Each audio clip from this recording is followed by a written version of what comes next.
በባህር የተከበበ ወደብ አረፍት ነው እና አሁን የተቀመጣችሁት እስቲ ወደዚህ ገጥዩ ምንድነው ያለ? በዚህም ባህር ነው፣ በዚህም ባህር ነው፣ በዚህም ባህር ነው። በዚህ አሁን ትንሽ መፍለቂያ ታገኛላችሁ። ይችን አንድ ወር ብቻ ነው እንጂ አያስሄድም ባህር ነው እና በደሴት መካከል ነው ያላችሁት። እንግዲህ ደሴት በባህር የተከበበ ለእስራኤል እንደዚያ ብሎ በነቢዩ በኢሳይያስ እንዲያ ብሎ ሲነገራቸው ለጊዜው በመከራ የተከበቡ ነበሩና በመከራ መካከል ቢሆንም አጸናቸዋለሁ ሲላቸው ነው። ባህር በደሴት የተከበበች ናት። ዙሪያዋን ሞገዱን ወደ ማታ ብታዩት በጣም ያስፈራል። አንዳንድ ጊዜ ቀረብ ብሎ ሲያዩት እንደውም በጣም በሚያይል ጊዜ ሰው ሊነጥቅ ይችላል። በጣም ከኔ ቁመት በላይ ይዘላል ማዕበሉ። ምንድነው ወይታወክ ማዕበልኪ ወይትታደው ወሰንኪ ተብሎ ግን ተወስኖላታል። ከወሰኑ አታልፍም። ከዚያ ውስጥ ሆኖ ግን ይታወቃል ማዕበሉ ሞገዱ። ዙሪያውን ደሴቱንም ከቦታል። ደሴት የተባለ ማነው ያልኳችሁ ቅድም? እስራኤል ናቸው። የቀድሞ እስራኤል ዘስጋ። አሁን ደግሞ እስራኤል ማን ናቸው? ማን ናቸው እስራኤል? እኛ አትሉ? እስራኤል ዘነፍስ እኛ ነን። አሁን እኛ ነን። ደሴት በመከራ ውስጥ የተከበበ እንደሆነ ሁሉ በመከራ መካከል እንደ ደሴት ከብቤ ማዕበሉ ዙሪያውን እየተናወጸ ሞገዱ እያየለ እናንተን እንዳያሰጥማችሁ እንደምታዩት ይህ ቦታ የ3000 ዓመት ታሪክ አለው። ቅድም ሰምታችሁ ይሆናል አይደል? ቅድመ ልደተ ክርስቶስ በታቦተ ጽዮን 982 ዓመት ዓለም። ያ ማለት መሬቱ ቦታው ተመሰረተ ማለት አይደለም። ታቦተ ጽዮን መጣ ታሪክ አንድ ተብሎ ተጀመረ ለማለት ነው እንጂ 7500 ዘመን የቆየ ነው። ማዕበሉም እንዲህ እየተናወጸ ደሴቱም እንዲህ ጸንቶ ነው። ይህንን ላስተማር አላለም ወጥቶ ለምን ተነስቶ የሚገስጸው አለ። በዚያ እሞሰናይ ትልፍ ወይትታደው በአቅማ ከመትቁም ወይትታደው እሞሰና ነው። በወሰነላት ትቆም ትጸና ዘንድ ከወሰነላት እንዳታልፍ። ባህርም የራሱ ሕግና ስርዓት አለው። የባህር ስርዓት አላት፣ ሕግ አላት፣ ትእዛዝ አላት፣ መርህ አላት። ባህር ትእዛዟን አጽንታ ጠብቃ ትኖራለች። የሰው ልጅ ግን ትእዛዙን የተሰጠውን ትእዛዝ ጠብቆ ለመኖር ተቸግሯል። እንስሳት፣ አራዊት ሕጋቸውን ትእዛዛቸውን ያከብራሉ። የሰው ልጅ ወደ እንስሳት ወደ አራዊት የተቀየረበት ጊዜ እየሆነ መጥቷል እና ባህሩ ወጥቶ ወደቡን ደሴቱን እንዳላሰጠመው ሁሉ በመከራ መካከል ማዕበሉ ዙሪያውን ቢነጉድ፣ ዙሪያውን ቢያይል፣ ዙሪያውን ቢናወስ በመከራ መካከል ጠብቄ የማኖራችሁ እኔ ነኝና ደሴያት ሆይ ስሙኝ እያላቸው ነው። አሁን ለእኛ ደግሞ እኔን ስሙኝ፣ ምኑን ነው የምንሰማው የሚለንን ነው። ሕጉን ትእዛዜን አድርጉ።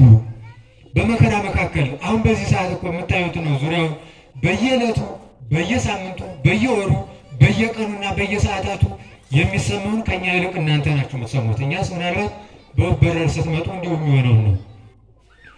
በዚህ መካከል ግን ጠብቆና መግቦ እግረ ልቡናችሁንም አንቅቶ ማዕበሉን ባለበት እንዲቆም አድርጎ ወደዚህ የተቀደሰ ቦታ መታችሁ። መድኃኒታችን ኢየሱስ ክርስቶስ ራሱ እንዲህ እንደ ሕፃናቱ አሁን እየተጫወቱ እያዩቸው ነው።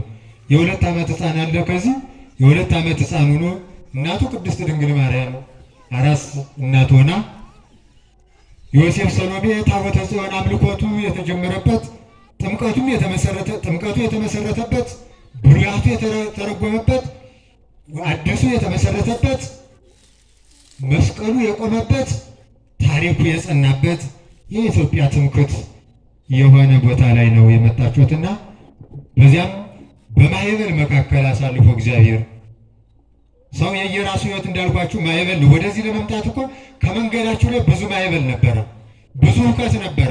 ያላሰባችሁት ቀጠሮ እንኳን አሁን አስቸኳይ ነው ብሏችሁ ሊሆን ይችላል። እንደው እስካሁን ያልመጣ የሆነ ስራም ሊመጣላችሁ ይችላል። የሆነ መልካም ነገር ሁሉ አውቆ እንድትቀሩ የሚፈልግ ማዕበል ልቡናችሁ ሁሉ ብዙ ነገር ያስብ ነበር። ያን ሁሉ በዚያ ግን አነቃቅቶ አነሳስቶ ወደዚህ ወደ ተቀደሰው ቦታ አምጥቶ በዚህ እንዲቁጭ ብላችሁ መድኃኔዓለም ኢየሱስ ክርስቶስ በእግሩ በረገጠው በተመላለሰበት በባረከው እናታችን ቅድስት ድንግል ማርያምም አስራት አድርጋ የኢትዮጵያን ቃል ኪዳን በተቀበለችበት መጣችሁ።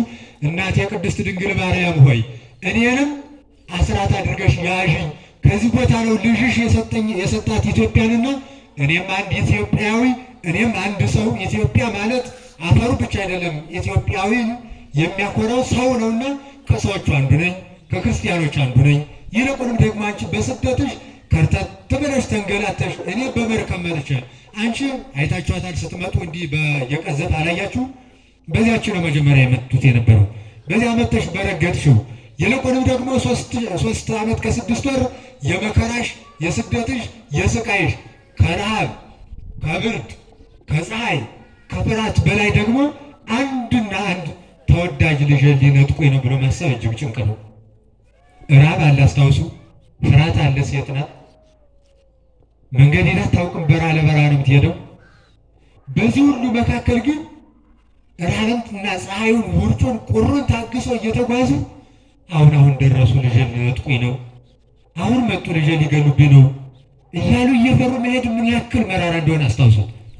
በዚያ መራራ የጉዞ ጊዜዋ፣ በዚያ ሰቃይ ጊዜዋ 3 ወር ከ10 ቀን አርፋ እረፍት ትንሽ ቀን ከ3 ዓመት ከ6 ወር ውስጥ 100 ቀኑን ከዚህ ያረፈችበት ለእመቤታችን እንኳን ማሳረፊያ ለሕፃኑ እንኳን እረፍት የሆነ ቦታ ነው እና የመጣችሁት ወደ እረፍት ቦታ ነውና እንዳታጨበጭቡ አድርጋችሁ እንኳን ደስ ያላችሁ እላችኋለሁ።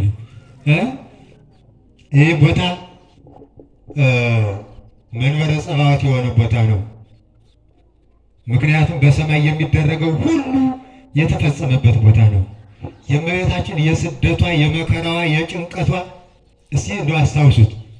በማታውቁት ጠላት ስደት ሄዶ አድራሻን ሳያውቁ ሲንከራተቱ ኑሮ አሁን የሚያሰድድ ጠፍቷልና ወደ ሀገር ተመለስ የሚል ደስታ ምን ያክል እንደሆነ አስታውሱት። ልጁ ከመገደል ተርፎ ደህና ነው። ይህ ብቻ ሳይሆን አንቺም ወደ ሀገርሽ ተመለሽ፣ እነሆ ሕፃኑን የሚፈልገው ያ ሄሮድስ ሙቷል፣ አንቺ አሁን ደስ እያለሽ እየዘመርሽ ወደ ሀገርሽ ግቢ የሚለውን የደስታ ቃል የሰማችበት ከዚህ ቦታ ላይ ነው። እናንተንም በየልቡናችሁ በየህሊናችሁ በሀሳባችሁ በኑሯችሁ በጉዟችሁ ሁሉ የሚያስጨንቃችሁን ሁሉ መድኃኔዓለም በቃ ብሎ ወደ ደስታው ቤታችሁ እንዲያደርሳችሁ የቅዱሳን አምላክ መልካም ፈቃዱ ይሁንልን። እግዚአብሔር ሁልጊዜም በመከራ መካከል የሚጠብቀን ነው። በመከራ መካከል የሚመራን ነው። በመከራ መካከል የሚመግበን ነው። እኛ ብቻ ልጅኑ ነው። በደሴቱ በረፍቱ ቦታ እንገኝ። ያቺ ደሴት ቤተ ክርስቲያን ናት። በመከራ መካከል የተከበበች ዙሪያውን የከበባት ግን ጸንታ ያለች ደሴት በዚያች ውስጥ ቤተ ክርስቲያን ናት። ደሴት እናንተ ምዕመናን ናችሁ። በመከራ ጸንተን አምላካችን አመስግነን ክብሩ እንድንወርስ አምላከ ቅዱሳን ይርዳን። እንግዲህ የእግዚአብሔር ቤተሰቦች ወደዚህ ስትመጡ ጉብኝት እንደመጣችሁ ብቻ እንዳታስቡ። ቅዱሱን ቦታ ኢየሩሳሌም ደርሼ መጥቻለሁ ብላችሁ ንገሩት ለሕሊናችሁ። ያ ማለት በእናንተ አነጋገር ሳይኮሎጂ ነው የምትሉት፣ ዝም ብሎ የሆነ ሀሳብ አይደለም፣ ሃይማኖት ነው እየነገርኳችሁ ያለው። ኢየሩሳሌም ለመሄድ ኢየሩሳሌም ያለው ክርስቶስ ተወልዶ የተሰቀለበት ሀገር ነው። ይሄ ቦታ ደግሞ ክርስቶስ መጥቶ ያረፈበትና የተስተናገደበት የእረፍት ቦታ ነው። ኢየሩሳሌም ሰቅላን የገደለችው እንደውም ኢየሩሳሌም እንዲሁ ድንጋይ አፈር ነው ያለ፣ ሌላ ሀገር አይምሰለን። ኢየሩሳሌም ማለት ሀገረ ሰላም፣ የሰላም ሀገር እንደውም ኢትዮጵያ ናት። ዛሬ ሰላም የሌላቸው ሰዎች መጥተው ሰላሟን ሊነጥቋት መከራ ያበሏታል እንጂ የሰላም ሀገር ኢትዮጵያ ሰላማዊ ክርስቶስን ሰላማዊት ድንግል ማርያምን ያስተናገደች እነ ቅዱስ ያሬድ ቅዱሳን ሁሉ የከተሙባት የታሪክ ሀገር፣ የበረከት ሀገር፣ የሕይወት ሀገር፣ የፍቅር ሀገር፣ የሰላም ሀገር ኢትዮጵያ ናት። ዙሪያውን ባለው መከራ መካከል አምላካችን አጽንቶ የጠበቃት የእመቤታችን የቃል ኪዳን ሀገር ስለሆነች ነው። እናንተም አሁን የተቀመጣችሁት ከዚህ ቃል ኪዳን ቦታ ነውና የቅዱሳን አምላክ እግዚአብሔር ከእናንተ ጋር ይሁን። ብዙአችሁን ንግደተ ኢየሩሳሌም ያደርግላችሁ። የእመቤታችን የስደቷን መከራ በቃ እንዳለ የሀገራችን መከራ ሁሉ በቃ ይበልልን። ሁላችንም በዚያው ለጸሎት እንነሳ። ሰላም ለኪ ንበል። ሰላም ለኪ ዘንሰግድ ንብለኪ ማርያም ምን ያስተወቋች ማሮና የተማጸነች በእንታና ምቹ ወያቄማዊች ማይወራና ድንግል ማርያም ጸሎተ ግዝትነ ማርያም ድንግል ወላዲተ አምላክ ታቢው ነፍሴ ለእግዚአብሔር ወትታሰ መንፈሰ በአምላኬ ወመድኃኔ እስመ ረየመ መላምቱ ናሁም እዚያስ አስተወጽኦን የኩሉ ትውልድ እስመ ገብረ ሊታ ይላብያተው ቅዱስ ስሙ ወሳይሉኒ ለትውልደ ትውልድ ለለ ይፈርው ወገብረ ኃይል በመዝራዕቱ ወዘረውም ለለ አብያ በመሰዶ መላያላን መናብርቲሆሙ አብዮሙ ለትሑታን ወአዝገቦሙ በረከቱ ለርሑባን ወፈነወሙ ምራቆሙ ለብዑላን ወተወክፎ ለእስራኤል ኩሎሙ ወተዘከረ